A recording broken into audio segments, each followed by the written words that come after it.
In 1984, The Terminator became one of the pop culture touchstones of its decade, though it's almost hard to remember that when Arnold Schwarzenegger was first tapped to portray that glowering cybernetic killer, the casting was a bit of knowing joke, one that spun off Arnold's borderline comic lunkishness as an actor.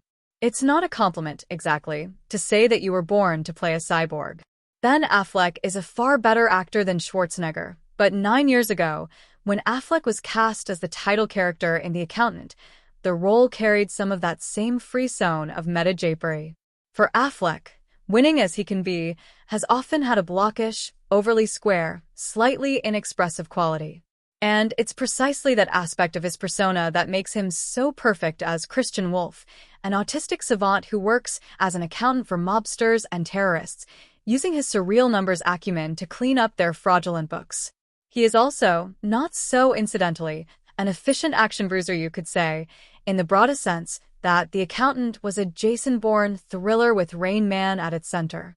But that wouldn't do justice to the submerged wit of Affleck's performance, or to the even better one he gives in The Accountant 2, which premiered tonight at South by Southwest.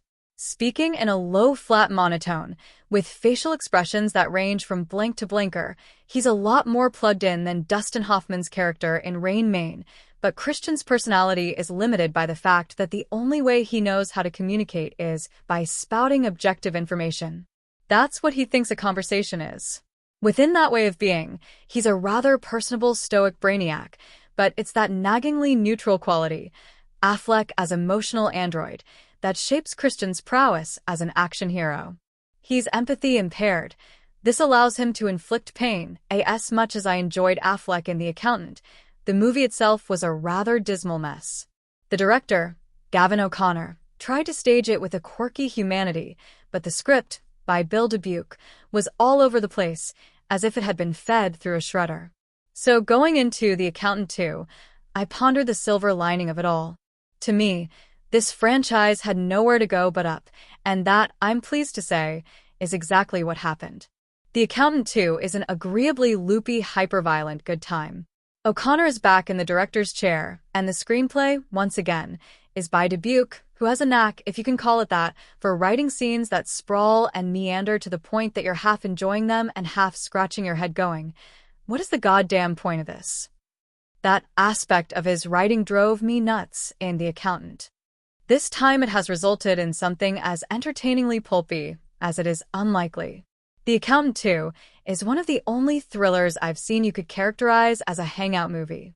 The plot has something to do with Mary Beth Medina, Cynthia Addai Robinson, now a deputy in the Financial Crimes Enforcement Network, trying to save the members of a family of Central American refugees whose photograph is in the possession of her boss, Raymond King, J.K. Simmons, when he's gunned down in the impressive opening set piece. Who's the affectless blonde with black roots assassin, Daniela Pineda, who arrives to meet him? Stay tuned for some John Wick world-building. Mary Beth teams up with Christian, who is still living in his silver Pan American Airstream RV. It's the only space his automaton imagination needs.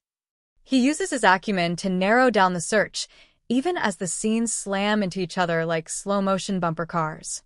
It's fun to see Christian do a strikeout version of speed dating, or survey a bunch of photographs and tax forms to parse clues that would be invisible to anyone else. And when he and Mary Beth visit the crooked head of a pizza company that once employed the immigrant mom, Christian bedazzles and befuddles the sleaze by figuring out, based on his most popular pizza, that he's money laundering. He then twists the guy's arm out of its socket to get the information he needs.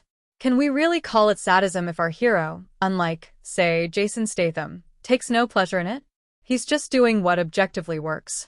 There's no way that they were going to make an accountant movie without Braxton, Christian's brother, who's like his more reckless counterpart. He's not autistic, but John Bernthal, with that leer of arrogance, his hair standing up thick and high enough to make him seem like Affleck's sociopathic twin, plays Braxton as if he could be on the spectrum. These two become a dark-side comedy team, the thug and the numbers cruncher.